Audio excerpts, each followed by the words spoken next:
intellectual, possessed a strength of understanding and coolness of judgment, which qualified her, though only 19, to be the counsellor of her mother, and enabled her frequently to counteract, to the advantage of them all, that eagerness of mind in Mrs. Dashwood which must generally have led to imprudence. She had an excellent heart, her disposition was affectionate, and her feelings were strong, but she knew how to govern them. It was a knowledge which her mother had yet to learn, and which one of her sisters had resolved never to be taught.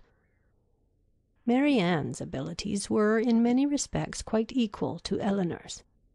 She was sensible and clever, but eager in everything. Her sorrows, her joys, could have no moderation. She was generous, amiable, interesting. She was everything but prudent. The resemblance between her and her mother was strikingly great. Eleanor saw with concern the excess of her sister's sensibility, but by Mrs. Dashwood it was valued and cherished. They encouraged each other now in the violence of their affliction. The agony of grief which overpowered them at first was voluntarily renewed, was sought for, was created again and again. They gave themselves up wholly to their sorrow, seeking increase of wretchedness in every reflection that could afford it, and resolved against ever admitting consolation in future.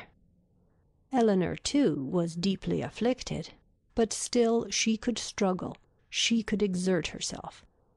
She could consult with her brother, could receive her sister-in-law on her arrival, and treat her with proper attention, and could strive to rouse her mother to similar exertion, and encourage her to similar forbearance. Margaret, the other sister, was a good-humoured, well-disposed girl, but as she had already imbibed a good deal of Mary Ann's romance, without having much of her sense, she did not, at 13, bid fair to equal her sisters at a more advanced period of life. End of chapter 1.